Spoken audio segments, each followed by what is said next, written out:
Good afternoon students. बच्चों, आज हमारी हिंदी की क्लास में हमारा रिवीजन जो था हो रहा था। आज हमारा होगा रिवीजन वाक का तीसरा पद, है ना। यानी वाक यानी जो हमारा है लल्लत जी के वाक हैं, उनका जो थर्ड वाला जो पद है वो आज हम एक्सप्लेन करेंगे और इसके बाद हम फोर्थ भी अपनी इसी वीडियो में एक्सप्लेन कर देंगे। तो बच्चों, इसमें देखिए हमारा थर्ड वाला क्या है। आई सीधी राह से गई न सीधी राह, सुषुम सेतु पर खड़ी थी बीत गया दिन आह, जेब टटोली कौड़ी न पाई माझी को दूं क्या उतराई।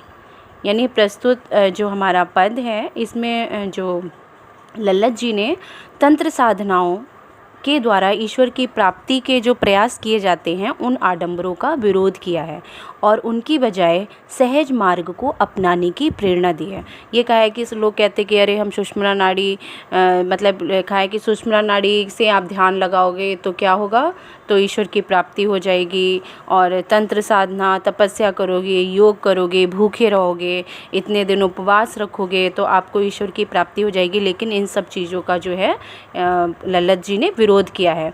सुषुम सेतु का अर्थ होता है बच्चों, इसमें लिखा है ना कि आई सीधी राह से गई न सीधी राह, सुषुम सेतु पर खड़ी थी बीत गया दिन आह।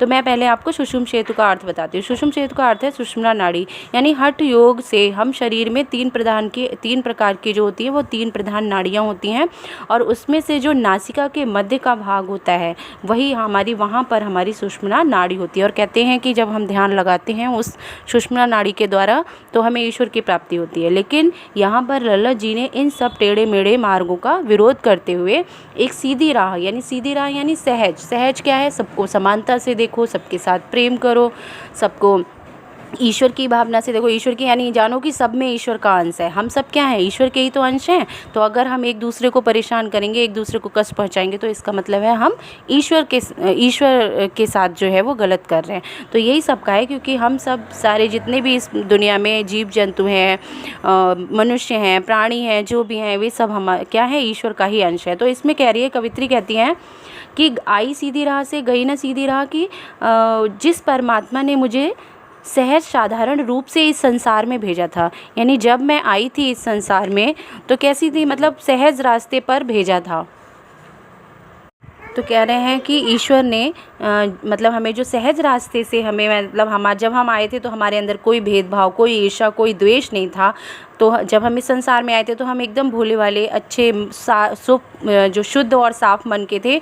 लेकिन अब इस संसार में आकर हमारा मन कैसा हो गया, काला हो गया। यानी हम भी इस संसार की बुराइयों में आकर रम गए हैं और उसी ईश्वर को प्राप्त करने के लिए हम सहज मार्ग की अपेक्षा क्या कर रहे हैं, टेढ़े मार्ग को अपना रहे हैं, टेढ़े मेरे मार्ग को अपना रहे हैं। यानी तो लिखा है ना गई न सीधी राह, यानी जब हम ईश्वर के पास जाना चाह रहे हैं तो हम क्या है, हमारा समय आ गया कि हम ईश्वर को प्राप्त करना चाह रहे हैं तो हम टेढ़े मेरे मार्गों से उसको प्राप्त करने की कोशिश कर रहे हैं और वो सब क्या है, व्यर्थ है।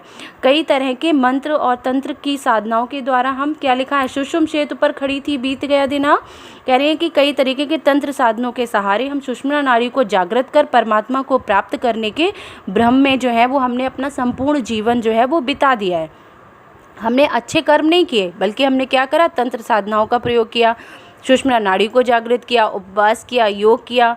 तो इन सब के हमने अपना पूरा जीवन ये सब किया लेकिन अच्छे कर्म नहीं किए। तो क्या हुआ, तो हमारा सारा जीवन व्यतीत हो गया। अब जब लास्ट समय आ गया है, अंततः जब संसार रूपी सागर से उतरने का समय आया, जब हम इस संसार रूपी सागर से अब क्या है, अब हमारा समय आ गया है कि हम एक ना एक दिन इस संसार को छोड़कर हमें जाना है। क्योंकि हमारी जो है जीवन के जो है दिन जो हैं, हमारी ज़िंदगी के, हमारे जीवन के दिन जो हैं वो दिन प्रतिदिन क्या होते जा रहे हैं, कम होते जा रहे हैं। अब हमारा जो है इस संसार से, भवसागर रूपी संसार से पार होने का जब समय आया तो क्या हो गया, कौड़ी न पाई, जेब टटोली कौड़ी न पाई, माझी को दूं क्या उतराई। बच्चों, यहाँ पर माझी जो है हम गुरु के लिए कह सकते हैं, क्योंकि हमें ईश्वर के घर का रास्ता कौन दर्शाता है, गुरु ही दर्शाता है, गुरु दिखाता है ना। गुरु वो होता है जो हमें अच्छी शिक्षा देता है। वो आपका गुरु कोई भी हो सकता है, ज़रूरी नहीं बच्चों जो आपको पढ़ाता है वो तो आपका अध्ययन का गुरु है ना, आपको अध्ययन करा रहा है। लेकिन एक जीवन में अच्छे बातों को सिखाना, जीवन को अच्छे जीवन को दर्शाना, जो आपका गुरु, जो आपने एक गुरु अपना मान रखा है, आपके फैमिली में भी लोगों ने गुरु को मान रखा होगा। तो इसमें उस गुरु की बात की है कि जो जेब टटोली कौड़ी ना पाई, माझी को दूं क्या उतराई, कि अब हमें हमारे गुरु ने अच्छा रास्ता हमें दिखाया और कहा कि अब तुम इस भवसागर से पार ऐसे होगे। तो कह रहे हैं कि जब हमें क्या हुआ, जब हम उस भवसागर रूपी जो है भवसागर को हमने जब पार किया, तो हमने जब देखा तो हमारे पास, हमारे जेब टटोली कौड़ी ना पाई, हमने अपने कर्मों को याद किया तो हमारे पास कोई भी कर्म नहीं थे, है ना, कोई ऐसे कर्म नहीं थे जो हम अपने गुरु को, क्योंकि गुरु ने हमें क्या करा है, भवसागर से पार उतारा है ना, इस संसार रूपी भवसागर से पार उतारा और हमें ईश्वर के घर का रास्ता दर्शाया है। तो क्या है बेटा, हमें गुरु दक्षिणा तो देनी है ना। तो कह रहे हैं कि जब हमने देखा कि हमें अपने गुरु ने जो हमें सही रास्ता दिखाया, उनके लिए जब हमने गुरु दक्षिणा के बारे में सोचा तो क्या हुआ, हमारे पास कोई भी अच्छे कर्म की कोई भी पूंजी जो थी वो नहीं निकली, माझी को दूं क्या उतराई। और अब मेरा मन यही सोच रहा है कि इस ईश्वर को जो प्राप्त करने का जो रास्ता दिखाया और भवसागर को जो पार कराने वाले हमारे गुरु हैं, जो माझी रूपी जो गुरु हैं, इन्होंने हमें इस सागर से पार कराया, तो मैं इन्हें उतराई के रूप में क्या दूं, यानी इन्होंने मुझे जो अच्छी शिक्षा दी है उस गुरु दक्षिणा के रूप में मैं उन्हें क्या दूं। और मेरा मन ये जो सोच कर जो है बहुत ज़्यादा घबरा रहा है कि मेरे पास ऐसे सत्कर्म रूपी पूंजी बची ही नहीं है। इस अर्थ में मेरा जीवन निरर्थक रहा है, क्योंकि जीवन के अंत में जब मैं ईश्वर के पास जा रहा हूँ तो ईश्वर भी मुझसे कहेगा कि तुम्हारे अच्छे कर्म कौन से हैं। तो फिर मैं क्या, मेरे पास ईश्वर को और मेरे पास गुरु को देने के लिए कुछ भी नहीं है। तो फिर बच्चों यहाँ पर ऐसा है कि अगर यहाँ पर माझी के लिए अगर गुरु ऑप्शन आता है और ईश्वर दोनों ऑप्शन आते हैं, तो आप क्या करोगे, गुरु ही को माझी बताओगे। और अगर गुरु या माझी, ईश्वर या गुरु में से कोई एक आता है तो आप ईश्वर भी कर सकते हो और गुरु भी कर सकते हो। लेकिन अगर जहाँ पर दोनों ईश्वर और गुरु दोनों ऑप्शन होंगे तो आप गुरु को ही राइट करोगे।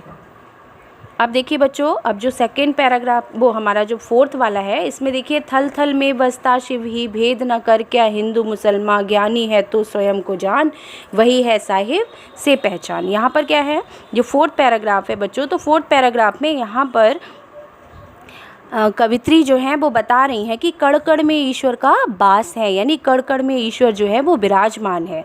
ललित कहती हैं कि ईश्वर संबंधी अलग अलग धार्मिक मान्यताओं का इन्होंने, ललित जी ने इसमें खंडन किया है कि यानी कोई हिंदू है, कोई मुसलमान है, ये जो हम जाति पाति का धर्म का जो विरोध करते हैं, जाति पाति आदि आडंबरों का जो हम जो आडंबर पूर्ण हम जो व्यवहार करते हैं, इन सब का क्या है, विरोध किया है। और उनके अनुसार ईश्वर जो है व्यक्ति के चेतन में बसता है, जिसका कोई भी नाम हो सकता है।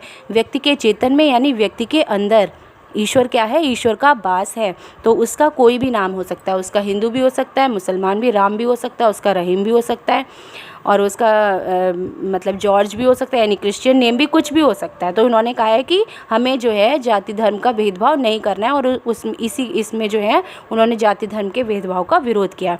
कवित्री के अनुसार परमात्मा प्रकृति के कण कण में बसा हुआ है, थल थल में बसता है शिव ही, है ना, शिव कौन है, ईश्वर है। तो कह रहे हैं कि परमात्मा जो है वो प्रकृति के कण कण में बसा हुआ है। ईश्वर तत्व मनुष्य में जीवन तत्व के रूप में विद्यमान है। ईश्वर तत्व जो है वो मनुष्य के जीवन में क्या है, मनुष्य के जीवन तत्व के रूप में मनुष्य के अंदर विद्यमान है। यह जीवन तत्व ही क्या है, चेतन है। चेतन क्या होता है, चेतन बच्चों जो है, चेतन का मतलब हम जीवित हैं, चेतन ही ईश्वर है। जब तक हम जीवित हैं तो क्या है, हम कहते नहीं है कि जब तक हम जीवित हैं हमारे अंदर आत्मा का वास है, और जिस दिन हमारी मृत्यु हो जाती है, यानी आत्मा हमारे शरीर से निकल जाती है, तो क्या होता है, हमारी मृत्यु हो जाती है। तो आत्मा ही क्या है, ईश्वर ही है, क्योंकि आत्मा क्या है, एक के बाद दूसरे शरीर में जाती है। तो बच्चों ये तो एक कोई ना कोई ईश्वर की ही तो शक्ति है। तो यही बताया है कि ईश्वर ही क्या है, चेतन है। और फिर भेद ना कर क्या हिंदू मुसलमान, लेकिन बहुत प्रकार की जो धार्मिक मान्यताएं हैं, कोई कहता है हम हिंदू हैं, कोई कहता है मुसलमान है। तो कहा गया कि इसमें तुम लोग क्या है, तुम्हें भेद नहीं करना चाहिए। अगर तुम हिंदू मुसलमान में भेद करते हो तो इसका मतलब है तुम ईश्वर में भेद करते हो। ज्ञानी है तो स्वयं को जान, अगर तुम ज्ञानी हो तो तुम अपने खुद को जानो। खुद को जाने का मतलब है अगर तुम इतने बड़े ज्ञानी हो तो अपनी गलतियों को जानो, अपने अंदर की शक्ति को पहचानो, और अपनी गलतियों को जानकर जो आपके अंदर जो गलतियाँ जो कमियाँ हैं उन्हें जानकर उन्हें सुधारो, तभी तुम सबसे बड़े ज्ञानी बनोगे, है ना। अपनी गलतियों को पहचानो, अपनी शक्ति को पहचानो, अपने आप को पहचानने वाला व्यक्ति ही क्या है, सबसे बड़ा ज्ञानी है। वही है साहिब से पहचान। और जब आप अपने आप को जान लोगे, जब आपका अपने आप से साक्षात्कार हो जाएगा, तभी आपका ईश्वर से भी सच्चा साक्षात्कार जो है वो होगा। स्वयं ही ईश्वर को खोजोगे, यानी आप खुद ईश्वर को खोज लोगे, क्योंकि आप अपने आप को खोज रहे हो। आपने अपने आप को खोज लिया तो ईश्वर को भी खोज लिया। तो यह तो अवश्य है कि अगर आपने अपने आप को पहचान लिया तो आप ईश्वर को भी पहचान लोगे। यह चेतन रूप में हमारे अंदर ही क्या है, निहित है। कौन? ईश्वर। वही है साहिब से पहचान। और हम ईश्वर को, तभी हम ईश्वर को पहचान सकते हैं और हमारा ईश्वर से साक्षात्कार हो सकता है और हमारा ईश्वर से मिलन हो सकता है। बच्चों, ये तो हमारे जो वाक चैप्टर था उसको मैंने एक्सप्लेन कर दिया। और इससे रिलेटिव जो है थोड़े से क्वेश्चंस भी मैं आपको बताती हूँ इन पैराग्राफ से रिलेटिव। देखिए, हमारा जो 3rd पैराग्राफ था, आई सीधी राह से गई ना सीधी राह में क्या है, अगर हमसे कोई क्वेश्चंस वगैरह भी आते हैं तो क्या है आपकी दृष्टि में। अभी मैं आपको क्वेश्चंस बताती हूँ इसी चैप्टर से रिलेटिव। जैसे एक क्वेश्चन है हमारा कि सुषुम्ना सेतु का अर्थ बताइए। अगर कोई सुषुम्ना सेतु का अर्थ पूछता है तो हठ योग में शरीर के तीनों प्रधान नाड़ियों में से जो नासिका के मध्य का भाग है वो क्या है, सुषुम्ना सेतु है। और राह के विषय में रचनाकार ने क्या बताया, तो राह के विषय में रचनाकार ने बताया है कि आत्मा के आने का मार्ग कैसा था, सीधा था, परंतु जाने का मार्ग क्या था, सरल नहीं है। बेटा, इस जीवन में क्या है, हम जी रहे हैं इस जीवन को, इस जीवन के रास्ते क्या हैं, सरल नहीं है। रास्ते कैसे हैं, टेढ़े मेढ़े रास्ते हैं। और उन रास्तों को हमें क्या करना है, हमें पहचानना है। अब इसके बाद देखिए बच्चों, इससे मैंने आपको इसके क्वेश्चंस वगैरह भी और 1 वर्ड वगैरह भी अगर आएंगे तो जो मैंने एक्सप्लेनेशन किया है उसी को आप अच्छे से सुनिए और आपके इसमें से जो मैंने एक्सप्लेन आपको किया है उसमें से शॉर्ट आंसर आपको बहुत सारे मिल जाएंगे। ठीक है बच्चों, अगर कुछ समझ में नहीं आता है तो आप मुझसे फिर से आप मुझे कॉल कर सकते हो, मुझसे पूछ सकते हो। और एग्ज़ाम बच्चों ध्यान से करना, एग्ज़ाम टफ़ नहीं होगा, क्योंकि अगर आपने अच्छे से सब कुछ रीड किया है, सारे चैप्टर आपने अच्छे से पढ़े हैं, तो आपके एग्ज़ाम में क्वेश्चन कोई भी आपके लिए टफ़ नहीं होगा। ऑल दी बेस्ट बच्चों।